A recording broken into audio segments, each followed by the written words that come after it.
Good morning, THEDAS. Welcome back. We are returning for Dwarves, the discussion, part 2. And we are ready to go. It's been a while and we are fired up and ready to go. I am joined by the always wonderful Hala.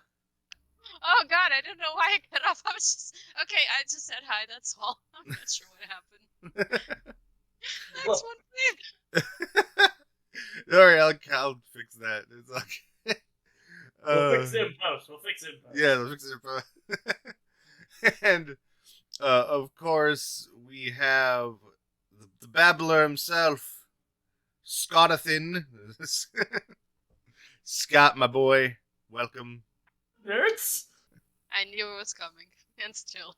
And of course, the ever sexy man, Rowan. Caffeinated, vaccinated, freshly masturbated.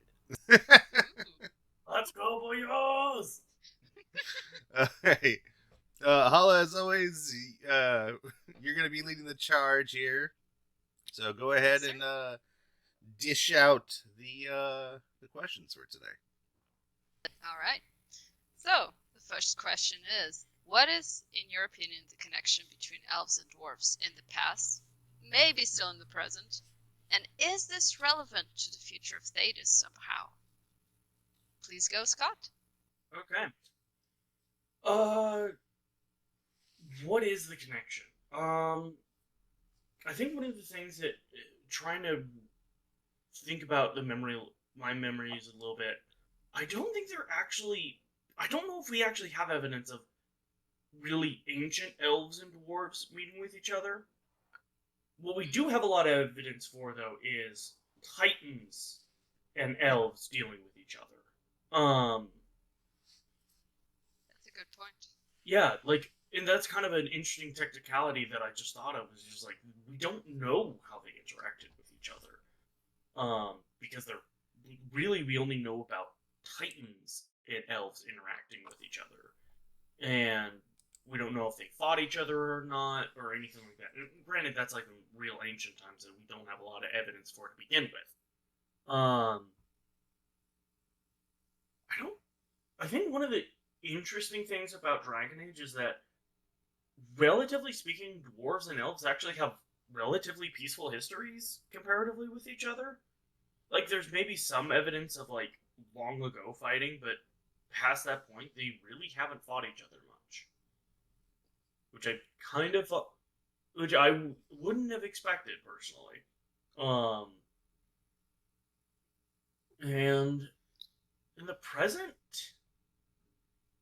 really, I think that's the one thing I find is interesting is that they don't interact much, and I think some of that is really the only dwarves we've ever seen is either from Ostagar, which, I mean, while there's certainly a case to say that You mean elves, Orzammar? Orzammar. Right. Thank you. I was wondering. Yeah, Orzammar. And we do know of other dwarven ties and cities as well, especially over in Tevinter. But like, we don't. I mean, we have them and Orzammar, and then we do have like a few surface dwarves, but they're kind of rare, and they're a lot.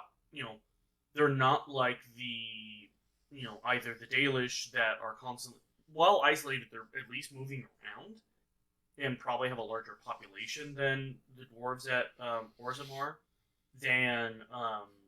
And then you have obviously city elves running around. But I don't really think that. I don't think the two have much interaction with each other, and I don't think we see like interaction on a large scale, if that makes sense. Like we see obviously like person by to person contact, but I don't think they have much of a relationship. I you know, as a whole, really. Yeah, yeah. I see what you mean. Because like we really don't see, like you said, anything grand. It's all very small interpersonal relationships and conversations and such. There's no massive evidence besides like the Titans and such like that. Mm-hmm. Well, to kind of jump into that, because I was going to save that for my talking point since it's here now, we'll tackle it. Um, I think a more interesting connection is the future idea, in the sense that you know that ancient elven, like damn, what's the word? Ancient elven gods, but they're actually mages. Oh, the Evaneris. Evaneris. The Evaneris. We know that the Evaneris have created Darkspawn. We know that from some of the supplemental works, and we know that from a little bit in the games. We know that they've been tinkering and creating Darkspawn to some degree. Yeah. Now, Darkspawn are the biggest plague on the dwarves as a whole. It's basically cut them off from any of their sister locations. So, with the reveal that the ancient elves had done that, do we think that relationship will sour? Ooh. Because Oh, nothing would piss absolutely. me off more if I found out my kind of okay friends actually stabbed me in the back my entire life. Well, I I bet. mean, That's pretty cool. not only that, but I honestly think I think especially with oh, what is the name of the Deventer Knight story? Horrors of Hormak? Yeah, Horrors of Hormak. Like, it's not like they're in Horrors of Hormak. It's not like they're in a sealed location.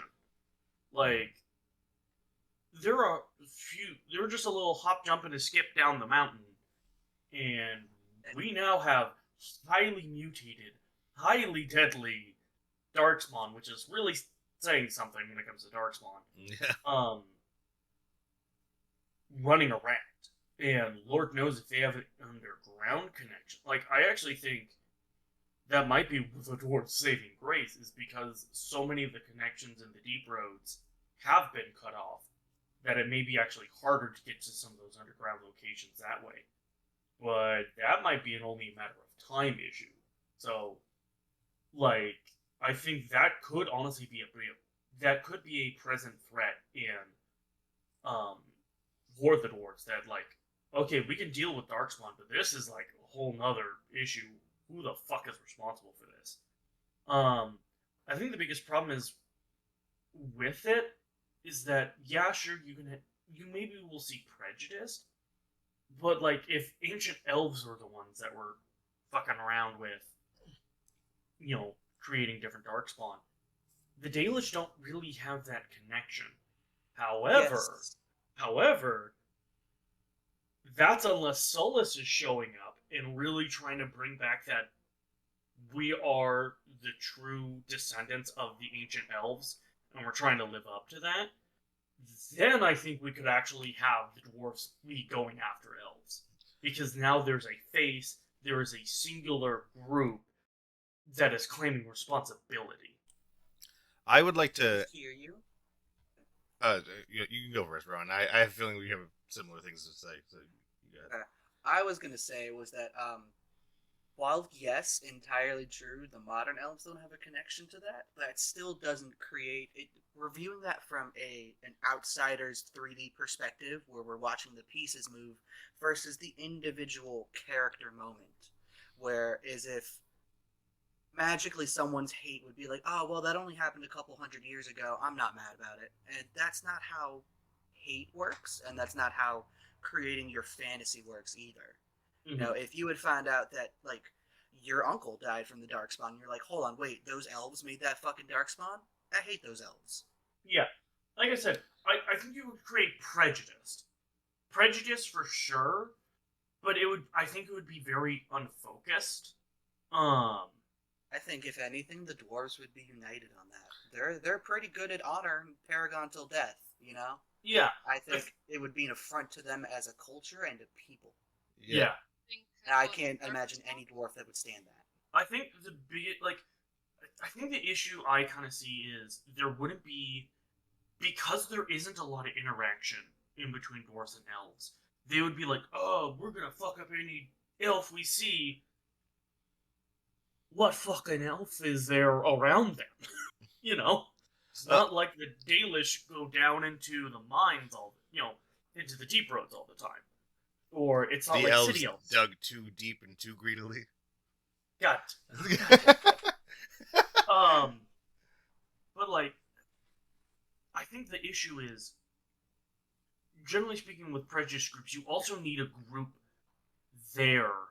You either need a strong enough group that you can target it and like make moves or outside, that you are willing to move outside of your home to target, or you generally need them in your general populace to be able to discriminate against. But that's not there. That's why I put in the caveat of we'll see prejudice and definitely like, hey, if we see any fucking elves, we're gonna fuck them up.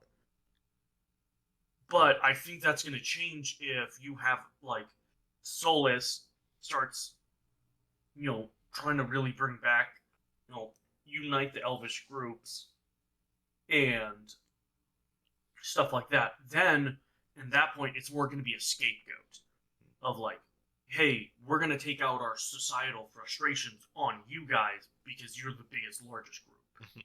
So, what I was going to say earlier before Rowan was basically, pretty much the same thing. Like I said, I had a feeling me and him were on the same page there. I feel like historically, both in fantasy franchises and in the real world, once somebody, how can I say, once one group does something bad, another group will manage to just find every excuse to go after them. Yeah. And Yeah, A crusade. yeah, haha, yes. My favorite of Whenever the it's the terrible Dwarven Inquisition. atrocities. Mhm. Everybody's favorite atrocities, the Crusades. Yes, that's a great example. I couldn't think of one. You gave me a perfect one. Yeah, like that. You just keep hating, and you keep finding more ways to hate, and you keep on keeping on at that hate. And I assume, if the dwarves discover the secrets, that they will gladly pull out the pitchforks and torches and start roasting some elf booty cheeks as soon as they get the chance. Oh yeah, Like- no, and I think I can agree with you guys on that. Like I think that would happen. I think just the biggest problem with the dwarf, and especially I'm thinking of like the dwarves of Orzammar or I forget. Cal what the Sharrock. Yeah, Cal Sharrock. Like I can see. Granted, we don't know too much about Cal Sharrock, Creepy. like we don't know too much about him, but like I'm definitely for the idea of like, no, they're gonna want blood. It's just I think the problem is that How are they gonna got get the him. blood? Yeah, Think how, even- how Well, here's my counter to that, right? So yes, Okay. it's like, how are they gonna get the blood? Well, let me tell you how they're gonna get the blood there, Sonny. What's gonna happen is that just like Yale Inquisition, they're gonna get permission from the head. So the king, probably in this scenario, I'll say Idukin. If King Idukin goes, I give y'all permission, you won't lose your caste, to go out there and fucking crush some elf ass, then they'll probably do that, because they got permission to leave Orzammar for the Blight. I'm sure they'll find a way to give that team permission to go and exterminate the elves. Ooh. I think something else to consider is the fact that if the dwarves learn that the elves created the Darkspawn, who else really hates Darkspawn? Oh yeah, everybody. Yeah. Sure. Well, And who else hates elves? Damn, Orlais, Ferelden, Tevinter. They all Everybody. hate elves. oh yeah. So a few things I do kind of want to add a little bit. One, I wonder if they would send the Legion of the Dead after them. But I think the big thing is, as far as we know, the elves didn't create Darkspawn. We know they fucked with them and made them horrifying. Granted, I do not see it as much of a stretch for them going from, oh, we find evidence that they've been mutating them and experimenting with them, to, oh no, they created the Darkspawn. That's an easy jump in logic that I can see. That's all people would need to hear, and they can just jump and latch onto it. And then justify bringing like the Legion of the Dead after people.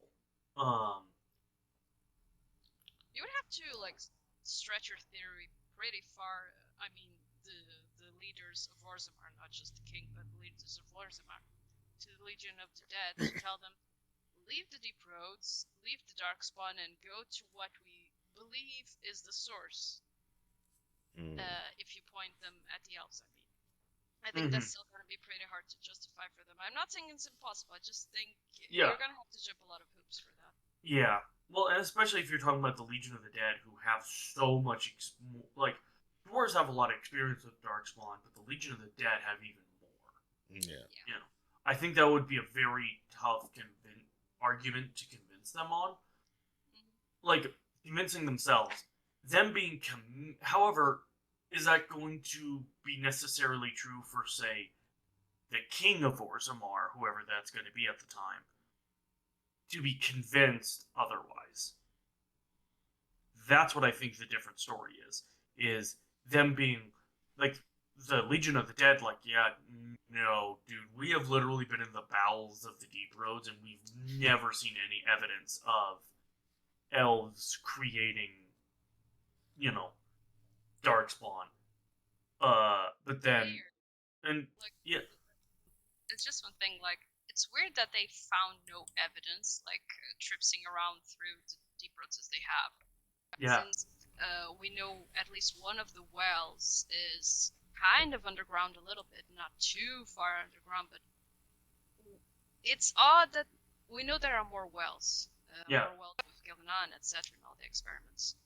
So I would think that the perfect place to experiment with Darkspawn would be in the deep roads, or at least the Enchanted Abyss, although that might be a bit too deep, but still. It may be an issue of they never did those experiments in Ferelden, or Orlais, or what we call Orlais and Ferelden today, that may have been only in the Tevinter and in the Anderfell Mountain. That's my best explanation, is that it's just they never found any evidence because, well, it's, one, THEDAS is huge, and exploring the underground is dangerous and slow going, and they may just not have done the experiments there. They could have done the experiments elsewhere. Granted, I think it'll be interesting if it does turn out that the Blight was a creation, some way, shape, or form connected to the elves. I don't... That's a potential storyline. I don't know if BioWare will go with that, per se, because I feel like they want to keep a certain amount of mystery. Of just like, yeah, no. The ancient elves, discovered the Darkspawn.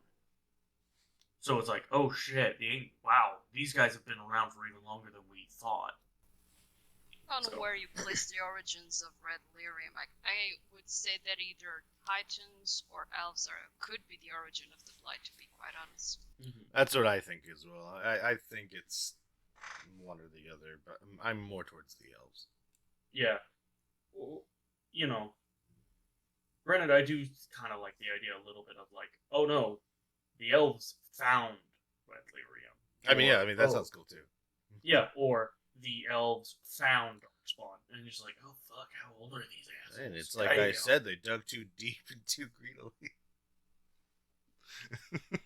I wonder what triggered the very first Blight. Like, we know what happened once it was triggered, but like, the very first thing that triggered it is what I would like to know. Because after that, you can draw all the conclusions you want, but the very first one, like, nothing had ever happened before then, so what gives? Yeah. Okay, Ethan. Yeah. Question for you. Well. Alright, the connection between elves and dwarves in the past. In the past, I believe that possibly, this is a very far out theory that I have nothing to back up, maybe, perhaps, dwarves were like little grunts / footmen / thralls of the Titans that they used to fight the elves in a big war back in the day, because we have evidence of the elves and the Titans fighting. I think before they all died, quote unquote, they all died. the dwarves were like mini thralls almost that they used to fight like the more small scale battles, that kind of thing. I like that idea. I think it's pretty neat. Yeah, Uh, makes sense. yeah. Other than that, I don't really know too much. I mean, obviously nobody really knows too much about it, but I don't really have too much beyond that. I think that that's a really neat idea that I've kind of had for a little bit. That they were used as soldiers against the elves on a small scale front, more to like kind of be like that overwhelming horde, opposite of the giants who were crushing them from above. So that like very small scale, not too much of a in depth, thing, but I think that is uh more of like a cool past idea that I think. I Uh, kind of agree with you. yeah, I like to. This is like weird sounding, but I kind of like the idea of like the dwarves being like a.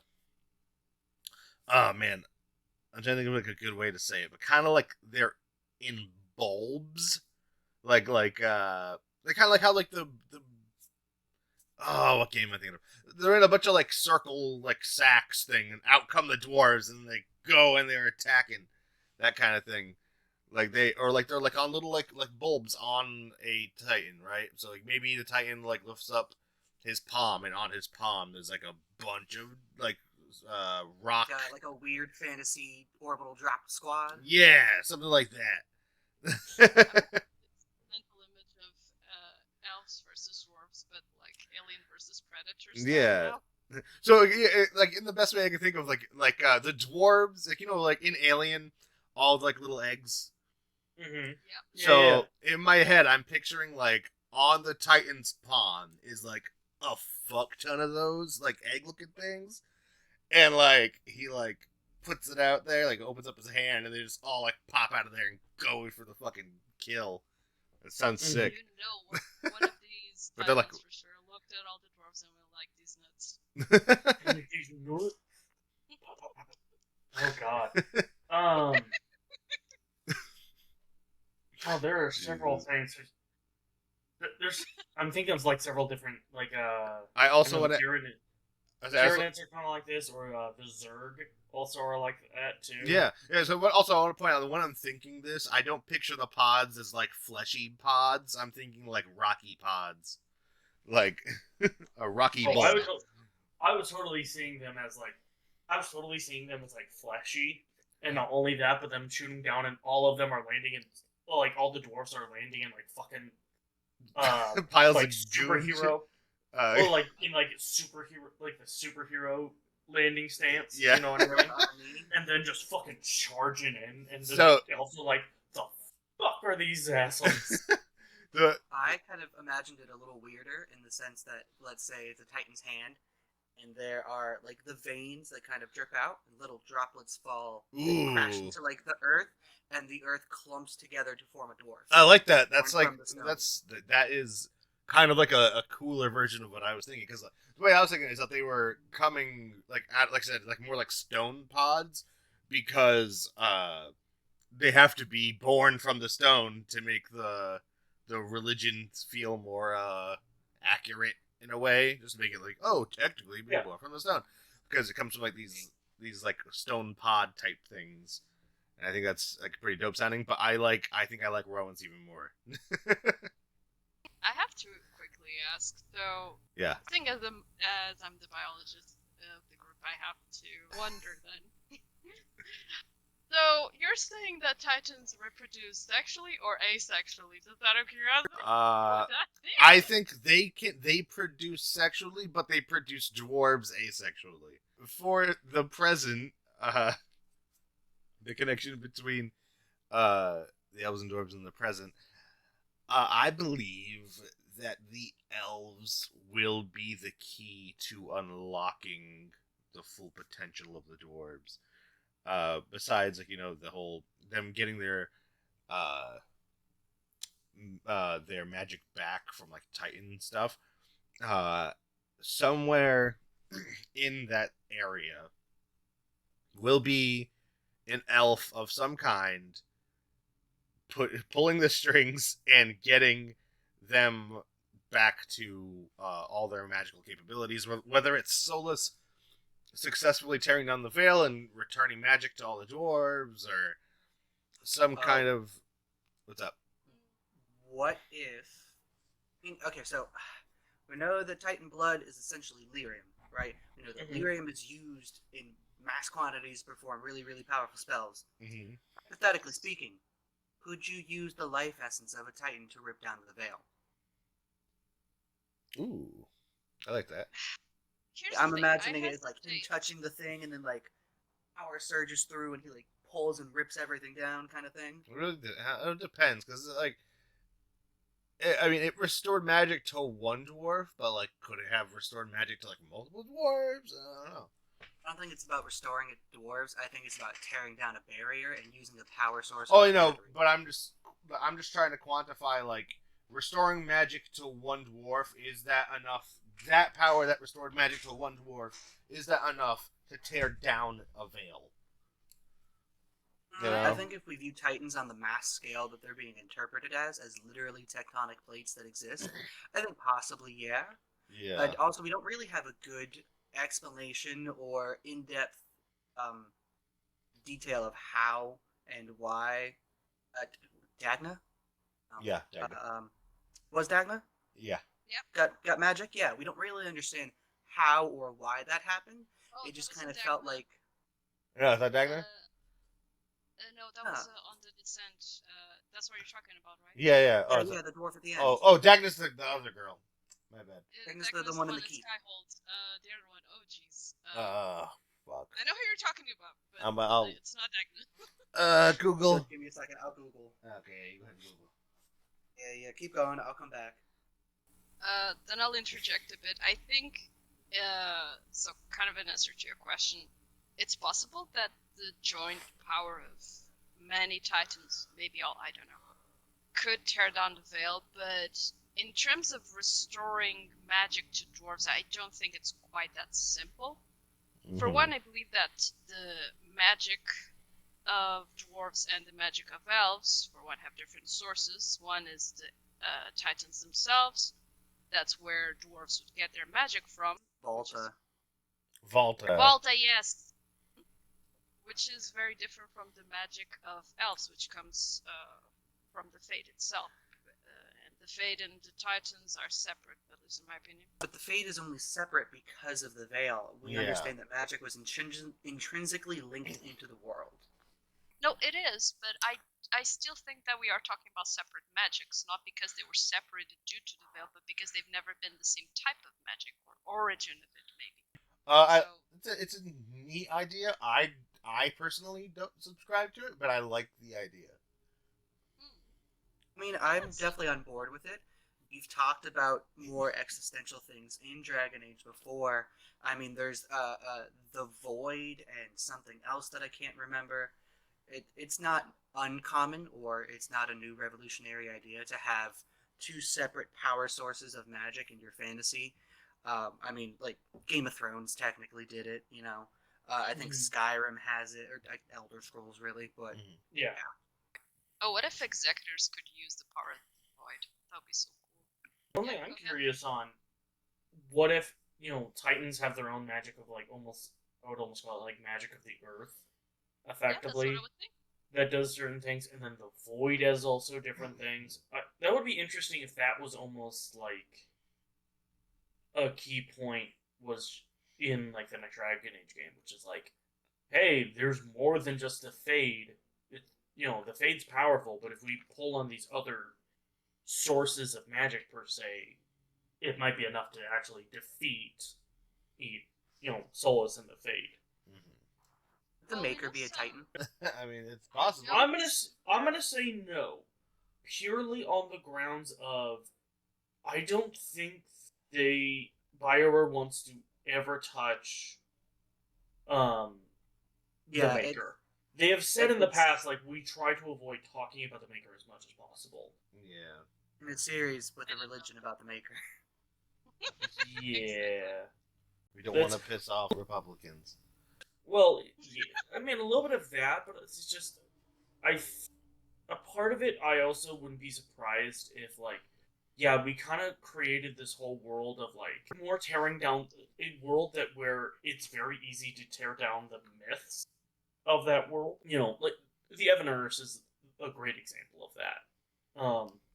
Or like the fact that Titan blood is lyrium. You know, where you're tearing down these myths into physical things. And I think the problem is with the Maker is that I think yeah, it does dive into real world religion a little too much, but also just the fact of it almost feels a little bit inconsistent with a lot of the lore that they have set up, let alone the lore that a lot of fans cling on to. Mm-hmm. So I think they're just like, yeah, you know what, yeah, we don't want to kind of tread on that ground anymore. You know, creatively speaking, we just don't want to touch that. And also, we've spent 3 games kind of talking about that for the most part. So I think we just want to kind of move on to other things. Ethan, have you touched on the future of Theta? Sorry, we go through so Oh, many. it's fine. I mean, technically, my present thing also kind of goes into the future. Like, yeah, I expect them to. I expect the elves to factor into the dwarves, like I said, returning to their full power of being able to have magic and dreams and all that. And I don't know. I feel like like my present and my future one kind of melds into one, to be honest. All right. In that case, I'll go. I think. Okay, so the obvious connection between elves and dwarves in the past is the Titans.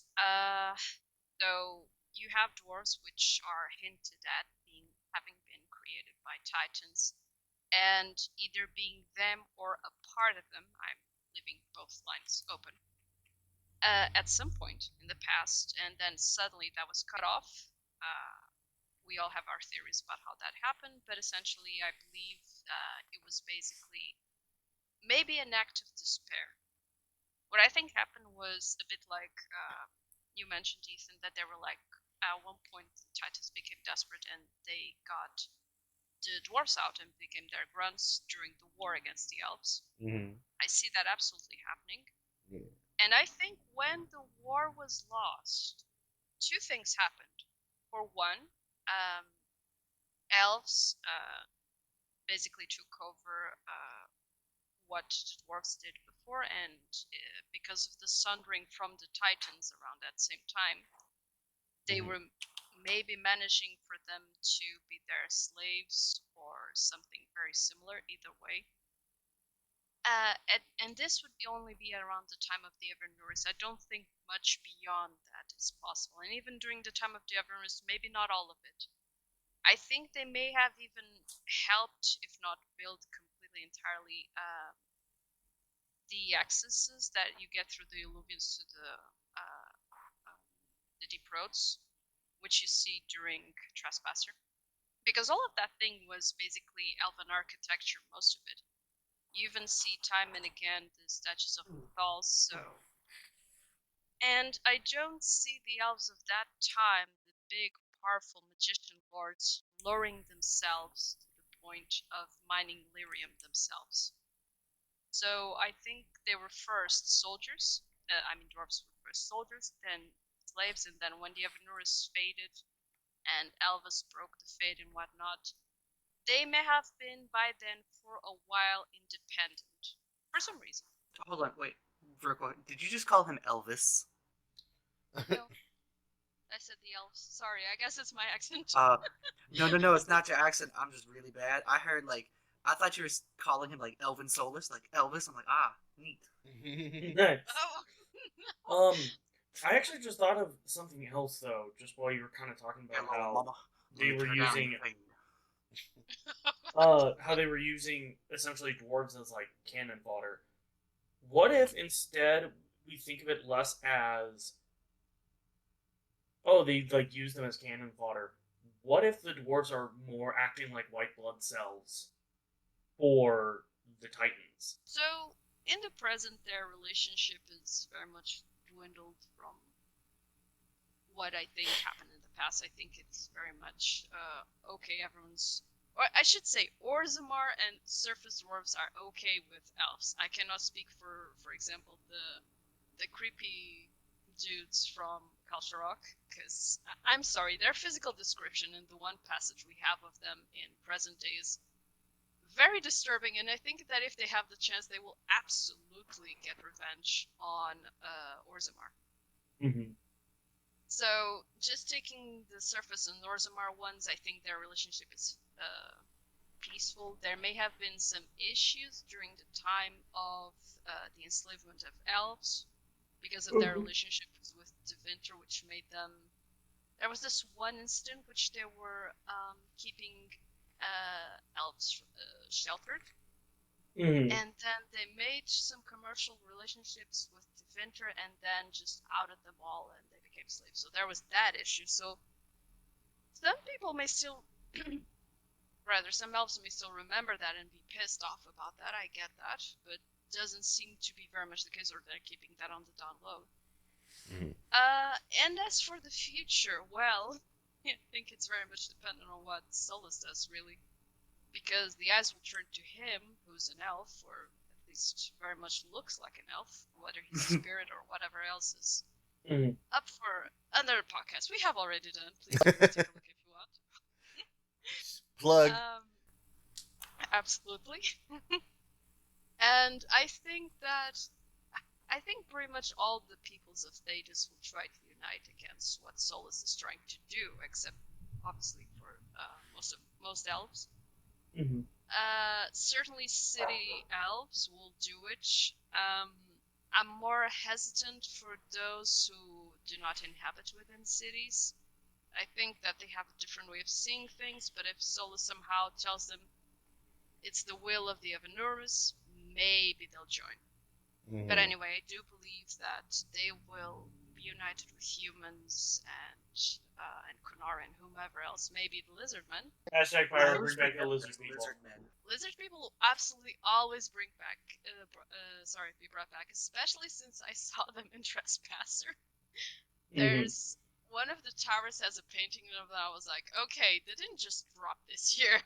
There's a purpose. I don't know what it is. Maybe it's nothing, but I don't care. Didn't that image of the lizard men kind of look like the Krogans from Dragon Age or from Mass Effect?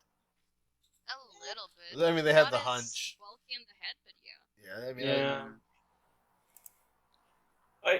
Okay, now I remember my thought. I think, at least on the topic of the elves, I don't see it much of a stretch of. I will not be surprised if Solus changes his advertising depending on what group of elves he's talking to. Like, for Dalish, it's easy. Like, hey, I know your gods. I can make you closer to your gods. Join me. Versus city elves, it's Are you tired of being oppressed? You want to fuck up your oppressors? Let's go, boyos. You know. I mean, it's absolutely that. Granted, his true intentions are definitely not either of those things, but tis a minor detail. But yeah, I don't.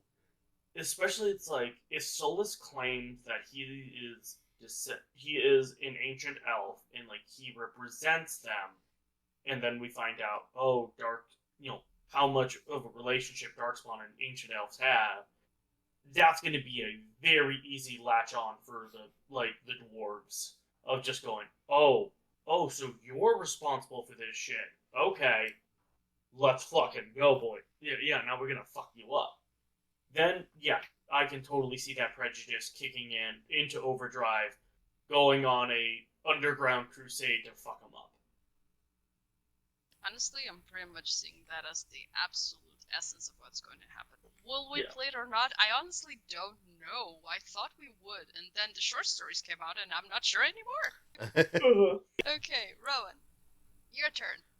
Yes. Oh God, I have to go now. I would like to quickly before Rowan, you go. I just thought of something really funny that I just want to interject here. Is that I just imagined that scene from SpongeBob with SpongeBob and Patrick, except it's Patrick is Solus, and it's like, "Gee, Solus, I think you'd care a lot about stupid gods, considering you are one." Because he loves.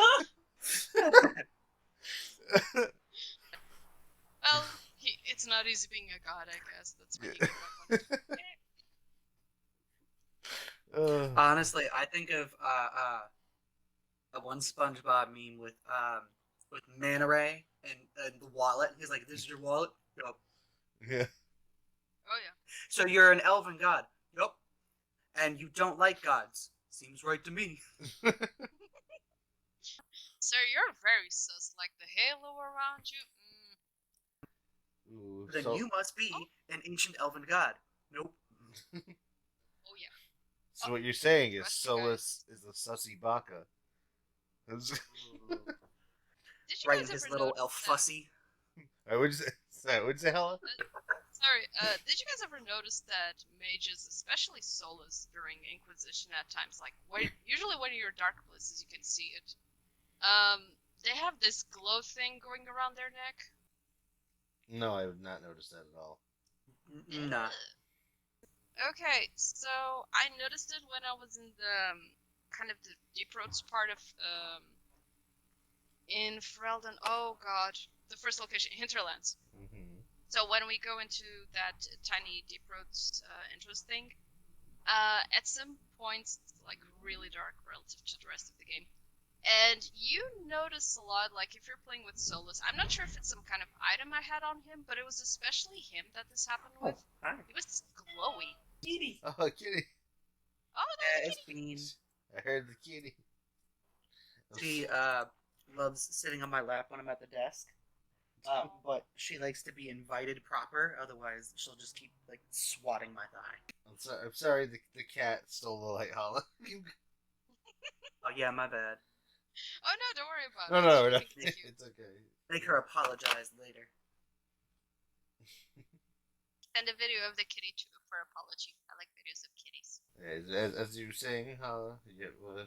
No, I'm good. I'm waiting for Rowan to All right. I don't have a lot of points, more or less like miscellaneous random thoughts.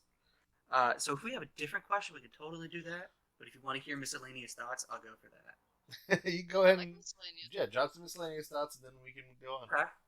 Miscellaneous thoughts gonna be so dwarves, titans, blood, special kinds of magic. Are we maybe thinking a little too hard into this in the sense that maybe dwarves don't play such a big role in Dragon Age 4? Like, I definitely think they're going to have their own plot line. I definitely think they're going to be featured to some degree, just because if everything is true and we are going to be into Vinter is heavily linked with Orzammar? No, Or is it Kalsharok. Heavily Kalsharok. linked with Kalsharok. That's the standing point of the western part of the Dwarven Empire. I definitely think they're going to try and do something involving it, but I don't think it's going to be a very heavy plot line. They're so almost far removed from the central pinpoint of what Dragon Age has been focusing on that I just don't really think they have a lot to work with. The thing is, Oh. one of the technical trailers we got, you guys probably remember, I hope, that picture of the Titan moving below the mountain. Do you remember that? Yeah, I think I remember that a little bit. Mm-hmm. Vaguely. Or what looks like it, at least. Exactly.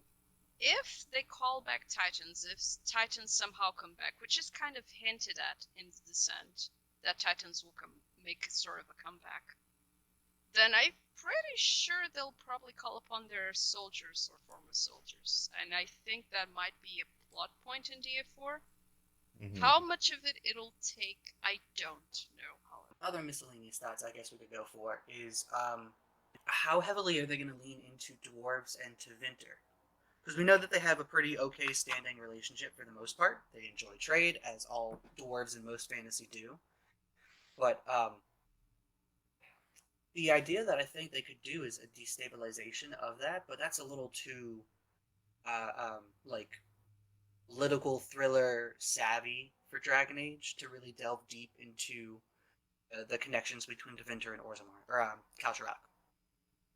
I actually don't think so. Because Dragon Age does tackle politics a decent amount. I mean, like, all of Dragon Age Inquisition, you kind of do have to play a lot of politics. Yes, but you're playing politics in the sense that, like, I don't want to say like baby's first politic. It kind of is like that because it's very like, enslave people good or enslave people bad. And Oh you're yeah, like, well, no. obviously enslave people bad. And they're like, cool, cool. Fantasy racism bad or fantasy racism good? And you're like, fantasy racism is bad. That's kind of like how they tackle that.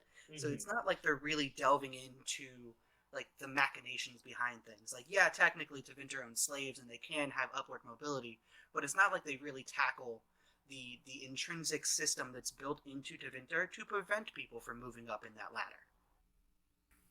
That's because they don't delve too much into Winter, but if you want deeper politics, for example, when he had to choose between Celine, Briala, and Gaspard, like, that was not easy because not a single one of them was a clear answer Yeah. at the future of. Unless you met Red Masked Empire, and then you know there's a very definite answer. I But went for Elven Lady every time. or like another good example, look at all of like Dragon Age Origins. How much politicking did you have to play there? Of like, you had to deal with the internal politics of Orzammar. You had to deal with the Landsmeet. Orzammar was interesting because you didn't really know the right answer or the wrong one or whatever, Oh yeah. unless you played twice and got to see both sides of if you were born a noble dwarf or if you were born one of the Carta. You didn't really see the full span of the whole thing, and neither option is good at the end of the day. Yeah. I'm not saying that they haven't or that they don't, but the Bioware of old is not the Bioware of today. Yeah, that's the one issue I was about to also bring up as well. It's like that was back in 2008 when Dragon Age Origins came out. 2008, 2009. 2006? No, How far away was it from the launch of Halo? no, after it was after Halo 3, because Okay, gotcha. technically speaking, Mass Effect 1 came out and then Dragon Age Origins came out. Like I Dragon think they Age- were about Mass a Effect- year it was- apart. Yeah, it was about a year. Origins was 2009. Yeah, so it was like Just Google 2008, that as well. 2009. Yeah. Yeah. So it's like that Bioware is, I will agree, is pretty long gone. And like obviously Dragon Age 2 doesn't really deal with a lot of politicking very much other than maybe dealing with the Qunari. Um, maybe you could arguably talk like mages versus Templars, but that's less politicky and more faction choosing, really, The at most that point. politics you get in Dragon Age 2 is help, some orange people stole my son, go commit a hate crime on them. Like, Pretty much. Oh, my son is maybe in love with a demon goat. Yeah, I would exactly. like for Story to try that. On the Um, whole, it's not bad. It's not like I'm ragging on Bioware or Dragon Age for not delving into like deep machinations of politics. I think a lot of series do that, and I think some do it a lot more nuanced than others. And I don't necessarily want that from Dragon Age either. It's very much fantasy. Some things are very good, some things are very bad. You know, mhm. I'm okay with and that. also, I don't need morally gray in everything that I do. Oh yeah. No, and you can criticize a game and still love it, so that's perfectly fine. No, you can't. I disagree. There you go. You either die for Dragon Age, or you're a fucking hater. Exactly. Can't fucking stand these people. There's some people I can see saying that without saying it. I mean, yeah, I understand. But it's just, are we delving a little too deep into the idea of dwarves? Because it doesn't seem like BioWare as a whole really wants to delve deep into dwarves. And that's okay. I like the idea of precursor races existing and having hands in everything, because that's kind of how some of those things work. So And I think that's cool because it provides lots of like almost mysterious revelations and literally the whole idea of this podcast. But what is our next question that we wanted to tackle? Oh yeah. So, how important do you think dwarves will be in DF4? And Damn, you already know my opinion. yeah. Well, you go. You kind of outed yourself a little bit, yeah. Yeah. And do you think the possible return of the Fade will somehow undermine their chances at survival? I guess I'm first up to So- bat. Okay.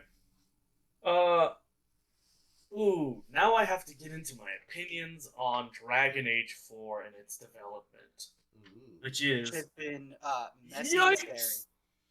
Controversial? Yeah. I think it's so hard to tell what, because like a part of me thinks that they want to start exploring the dwarves more, just on the grounds of like it's a faction that hasn't really been explored much. They're already going into an area that like Devinter has always just been, for the most part, the boogeyman of Dragon Age, and now we're actually going to be exploring it pretty deeply. And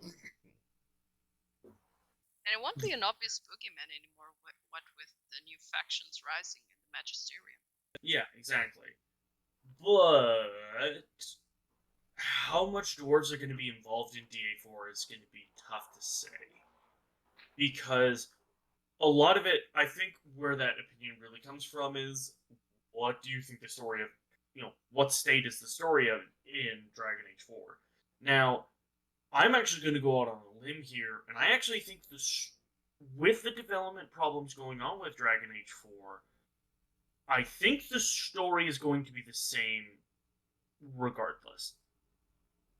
My evidence for this is mainly the fact that we have BioWare writers who came out with Tevinter Knights, which obviously is hinting at the storylines coming out in Dragon Age 4. I think the story of Dragon Age 4 is pretty set in stone. Because, I mean, we do have them pretty much solidifying the, like, and granted, maybe they were a little bit more sure of it, and they wrote a book, and it was preemptive, but I don't think BioWare is... The big thing I've noticed is, while there's been a lot of departures from BioWare, none of them have really been from the writing team. Thank So God. I think the story of Dragon Age 4 is pretty set in stone. I think it's everything else is gonna be maybe a little bit more up in the air. Maybe like the level design,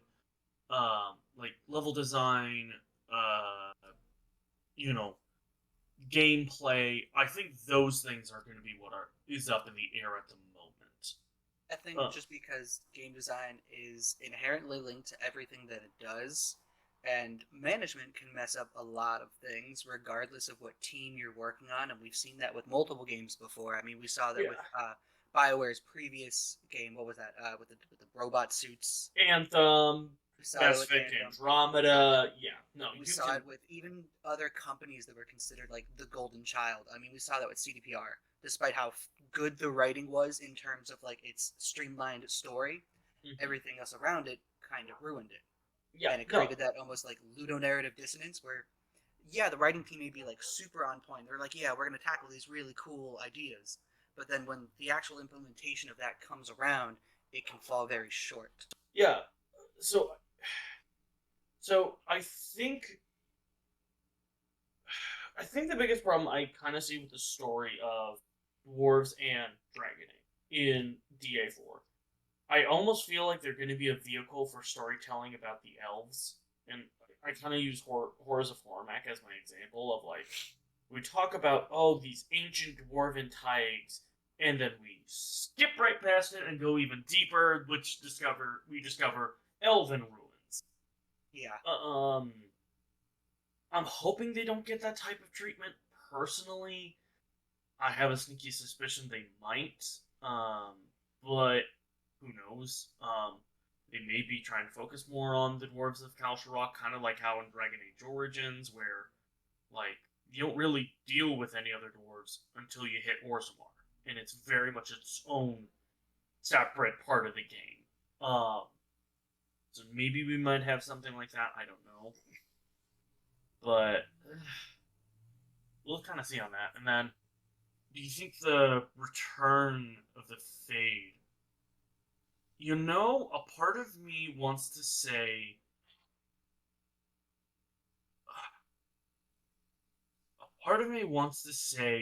the dwarves aren't going to be affected. Okay. by the Fade. I think Solus might be able to do that, and I think that he's just powerful enough of a mage, and maybe the dwarves are so far back that, you know, or are so separated from their connection to the Titans that maybe he's finally capable of doing that. But perhaps maybe with the Fade aid on a larger scale like that, that might not affect the dwarves. And especially, like, I think one of the biggest issues I kind of have with, and I've bitched about this before in previous podcasts, is just the idea of, like, a lot of what we know hinges on the conversation we had with Solus at the end of Trespasser. But when you actually dive into what he was saying, holy shit, is everything so vague and so out of context that it's really hard to be able to piece together everything. Like, it could be, like, the destruction of the world could mean, like, the world as we know it, as in, like, yeah, no, things are going to change, you know, all the political lines are going to be drawn. Is it an actual, almost nuking genocide? Like, what is it? And he never specifies it, which makes sense. The writers need to have enough freedom and movement to be able to do whatever they want to do creatively. I get that. But when it comes to theory crafting and being able to actually latch on to stuff, it's a fucking bitch. I hate it so much. Give me some context, you bitch. We'll get it. I mean, We'll that's get part it. of Just his take time. I think that's part of his charm as a character. He seems very direct in the main game, and then you get to Trespasser, and you're like, okay, I have to rethink almost every single line he's ever said in the main game, because there's context to it there, and I can't see it right now. Yeah. I mean, I definitely think we're gonna be getting it. I imagine the first trailer that drops, which I am calling it, Summer Games Fest. Probably not. Think so? No, I don't. But I'm hope gonna so. call it anyway. You don't think it could be more of like a whatchamacallit? An E3 to some degree? Well, E3 got I know canceled. E3's been kind of, oh, wait, for real? This year, Yeah. 2022? Yeah. Oh, fuck, when did that happen? Like That is yesterday, day confirmed. before, something like that. Yeah. Oh, shit. Alright, yeah. I mean, Yeah. well, it's not like E3 hasn't been slowly fading out of relevance, and it's not like each of these companies haven't been doing their own, like, oh, Yeah. come live stream with us. Yeah, That's true. well, and especially everything that BioWare does has so much. The gaming media picks up on everything that BioWare does so much that, honestly, like, if you look at how they announced fucking the Legendary Edition for Mass Effect. Yeah. Like, they literally did it in a fucking company blog post. I forgot about that. That's how they announced it. Was a trailer on their blog post and a little bit about it. I'm thinking. And it has now become one of their best-selling games of all time. Like, I think there's enough hype. And granted, they might have to do a little bit more, because I think it's going to have to bring in a lot of fans who played Dragon Age, moved on to other stuff, and they're like, oh shit, yeah, I remember that game back in the day. Now I have to go back to it. But at the same time, I honestly think that just they could drop this so subtly, and it wouldn't even matter. The games media would fucking pick it up in a heartbeat and just spread it for all of them, doing 90% of the work. That's true, and it does save a lot of money marketing-wise. Oh yeah. Well, and it's especially if you do it. I think and this is going to get really topical.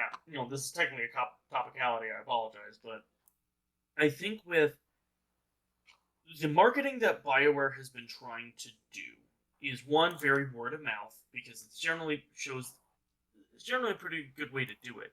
But I think they're also trying to be as transparent as possible. Um,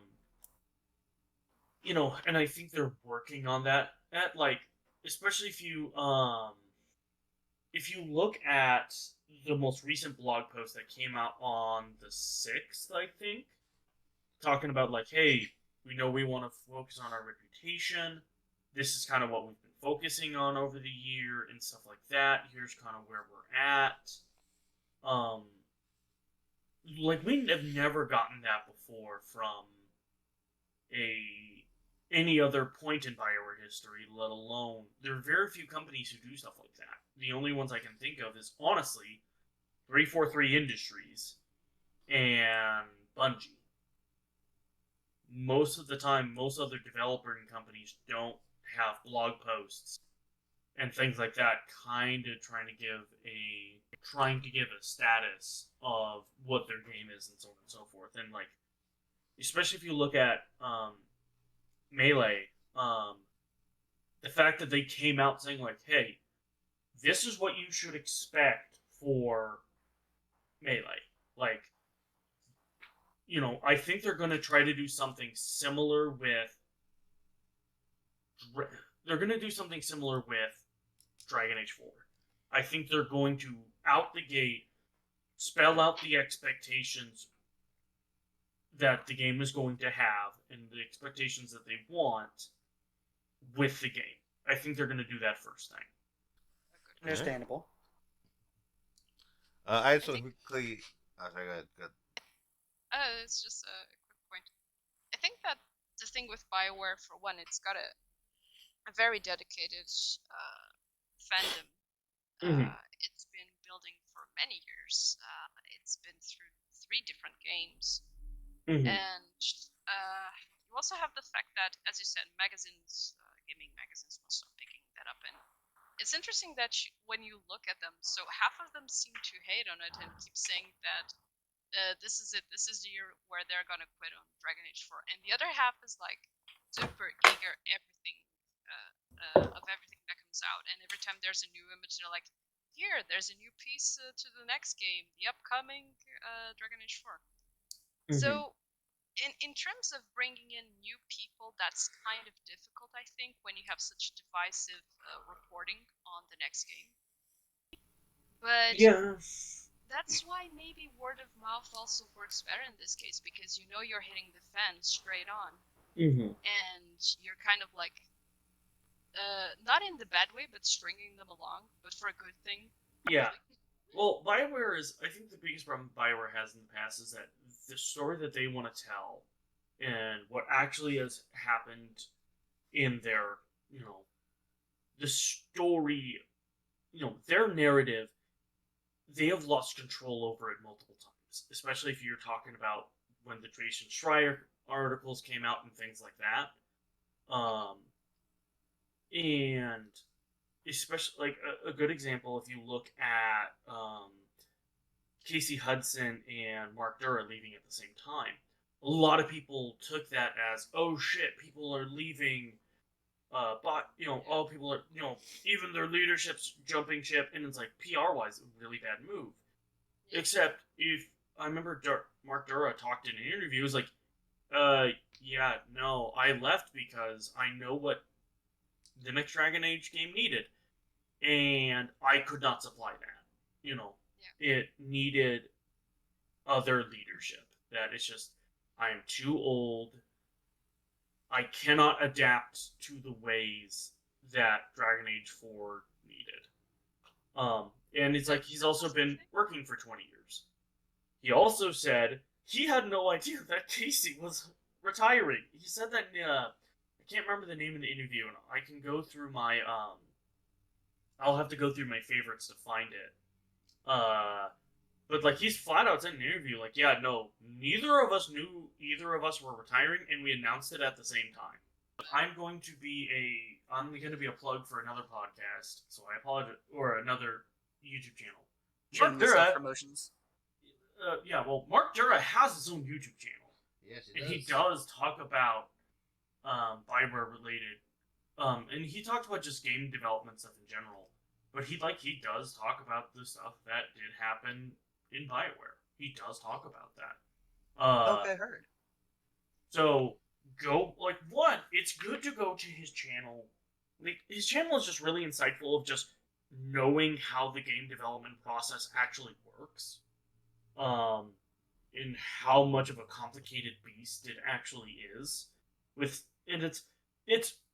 rare, it's rare to have someone who has over 20 years of experience in the game dev industry talk about the game development process in a public setting, let alone, especially for one that was tied for Bioware for a long time. So, honestly, go watch his channel, subscribe to him.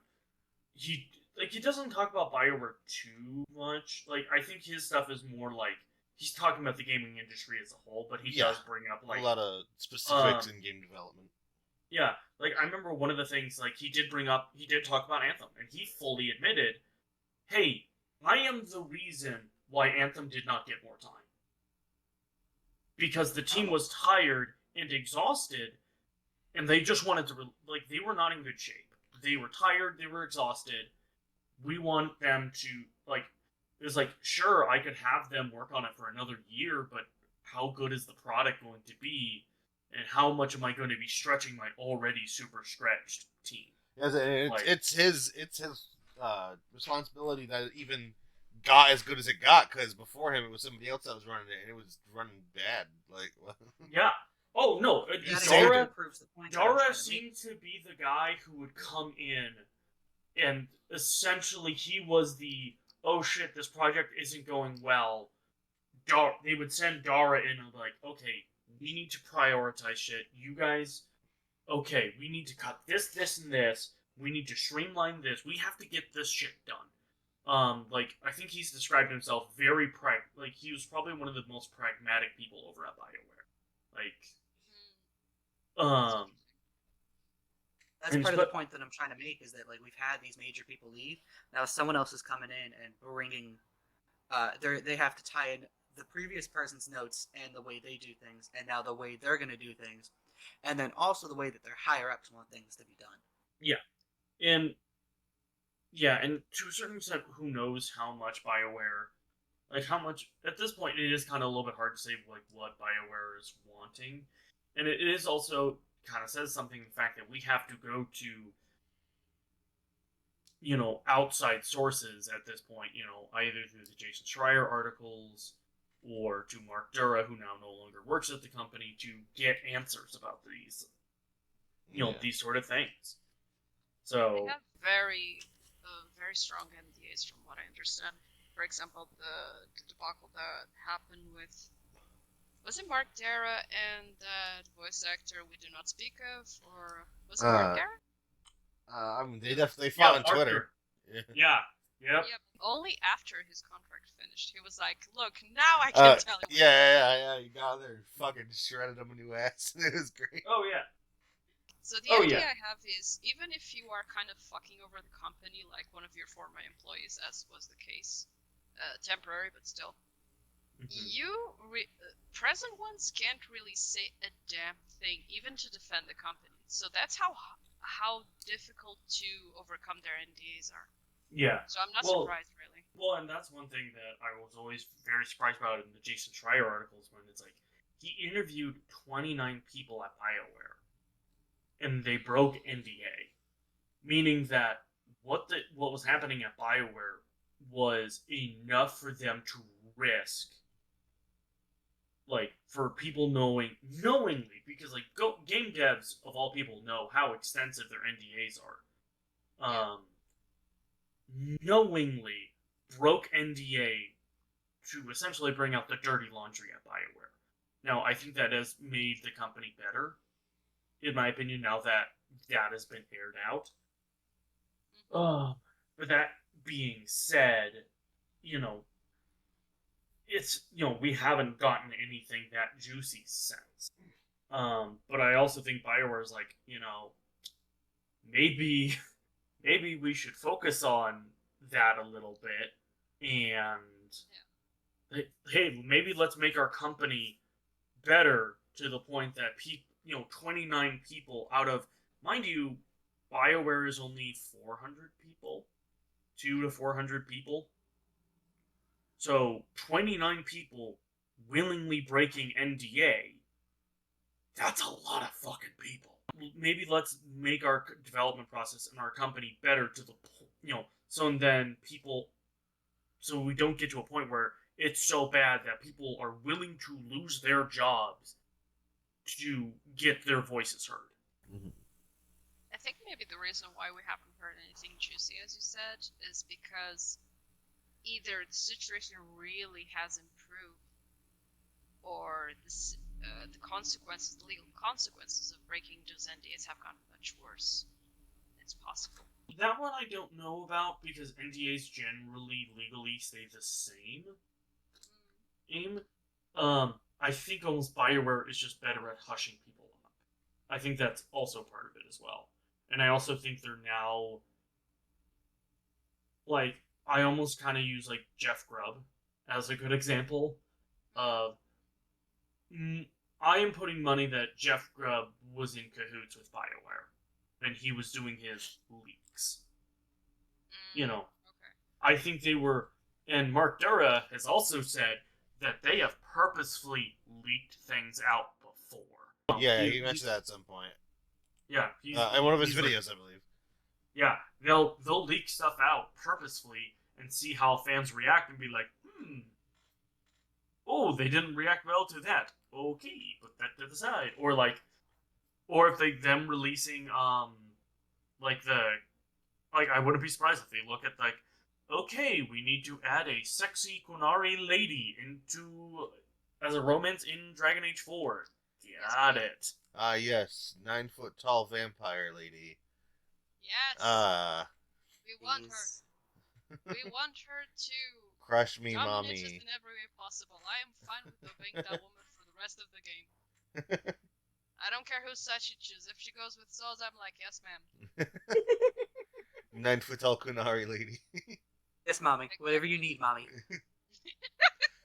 Mommy, yes, sorry. Mommy, sorry. Mommy, listen, sorry. I have no mom issues, but I'll gain some for you. She said, yeah, Solus, Solus, would you like your tea with some breast milk? I mean breast milk. Jesus fucking Christ.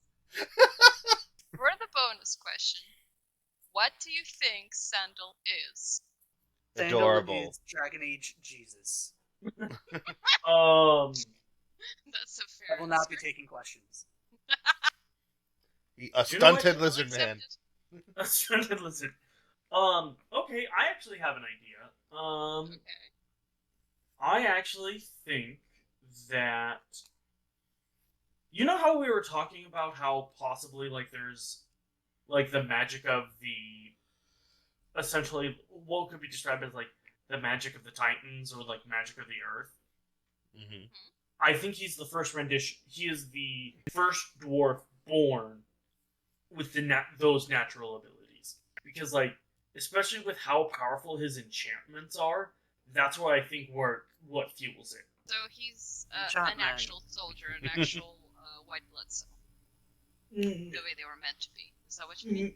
I mean, that might be a good way to do it. Yeah, or describe it, or just if I were to use D&D terms, he's the first ever dwarf sorcerer, if that makes sense. Dwarferer. A dwarfer, if you would. That's not actually what I would explain it as. Is he's kind of the first to have that full that connection to Titan magic, effectively. Okay, I like that. Yeah. I think that's something that also supports your theory, in fact, is the conditions under which he was found. There was literally an earthquake before and after he was found, and the last one destroyed his... I wouldn't say it's his birthplace necessarily, but it might be. But the supposed mural where he was found. Mm-hmm. So And we know that Titans kind of move about by way of earthquakes, so that might have been the end of a birthing process, possibly. Ooh. Maybe, yeah. I like Sandals slipping out of the birth canal, eh? And the birth canal was apparently a mural. The Vajussi, if you will. that. Sweet. Yes. The- Why Oh not? god, I hate The it. Titussi? Tussie. The Tussie. Oh god, I hate it so much. Adam Nussies. Oh, God. God. I'll be taking all of those answers and considering them all very, very seriously. Really think Oh, about no. the Titussi. Get a good mental picture. So, you actually commit to a real Sandal answer. Hypothetically, is it possible he's one of like the Shabratal, the like the blue Dwarven people at the very bottom in the Descent DLC? Do you mean like what it would be a perfect form of a Shabratol, seeing as he didn't have to glue pieces of lyrium and armor to himself? Maybe it's just I don't know what he is. It's very strange. I think it's also very possible that two answers. Again, either Dragon Age Jesus or the Maker himself. Or Maybe what a if new he's- incarnation of him? Yeah. what if he's the shell of something? Okay. In the I mean, same he way was that present technically in all the- Kieran is the shell of an old god, or that something like that. Okay. Is it possible he's not a whole being as we know it now?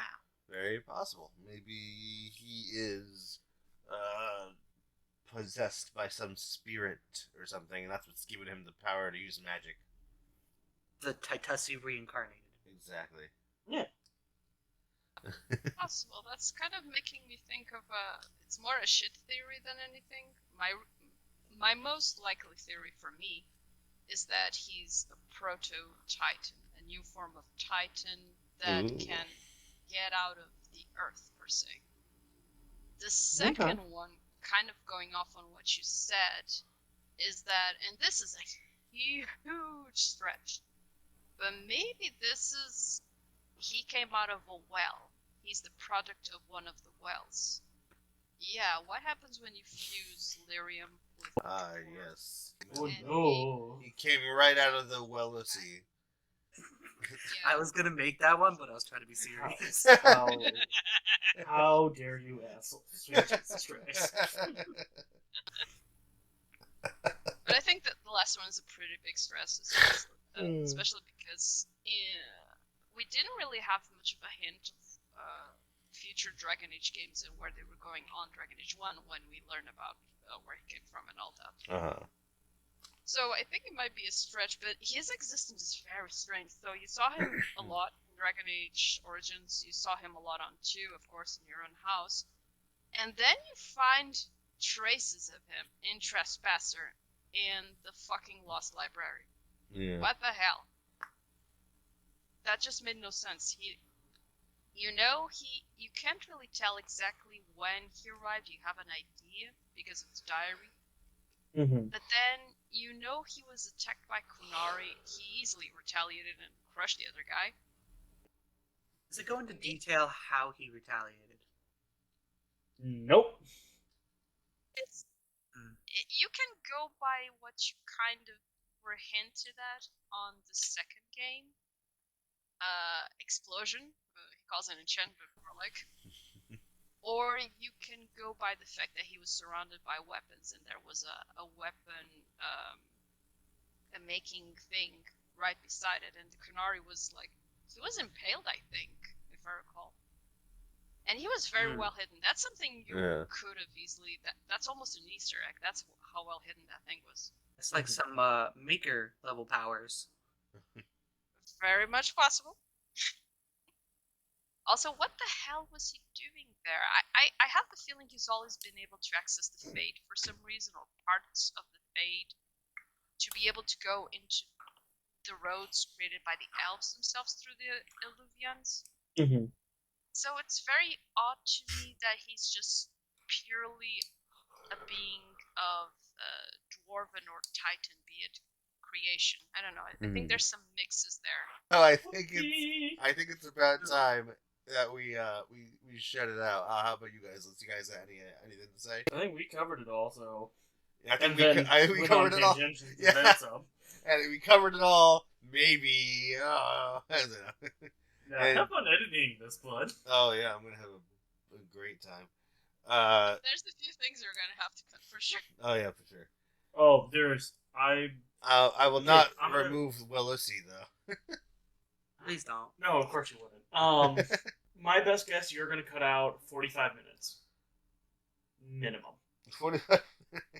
Nah, I keep the tangents most of the time. I mostly cut individual shit. I want to say that we're gonna have about 152, 153 by the end of this recording. I'm gonna cut out 5 minutes. I just dropped 5 my minutes? phone. I'm gonna say That's 5 it. minutes. 5 minutes. Listen, you'd be surprised how much I cut out. I usually cut out small shit like background noise or coughing. I don't even count that as cutting. That's editing. I'm talking about you mean fully edited stuff. Once fully edited stuff that is like content related ones. I'm betting after 45 minutes. Pronouns. I loved it, but I don't know. We'll see. That one's gonna be very controversial. I wear biology. Yeah. Cut. No, that one has to have its own video at the very least. We'll I see. kind of agree with you. Mini 30-minute segment. Oh yeah. All right. Honestly, no, I would 100%. My bad. No, good. What were you gonna say? Alright, Finish your sentence. Right, I Cal. was gonna say I would 100% come back for a biology breakdown of each of the races and why they can or cannot fuck. According to the Armble, they all fuck. And Or at least on one of them that is forever. no. It has to be headed by Scott, of course. Yeah. I want okay. a full It's MLA format breakdown. And I want it to be narrated like the Animal Planet. Oh, I was gonna say if you need me to narrate it, I will. David Attenborough. No, David Attenborough. Attenborough. And so we see the Kunari hound a dwarf. And you can watch as the Kunari mounts the dwarf and prepares his penis. Oh, Jesus fucking Christ. And a lot of new The horns must be at a very, very careful 90 degrees, or else his neck will snap. All right, that's enough. Squeals with excitement. And you know what?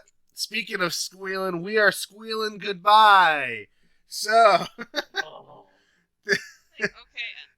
everybody say your goodbyes. Squeal for Mommy Canary. Alright. Thank you guys for stopping by. I'm so sorry. I'm so sorry. I'm so sorry. This is my apology. Goodbye, Thedas. Thank you so much for stopping by. And rub some dirt in your eye to get out all the sadness that we just put in your life. Bye. Thank you, Jesus Christ.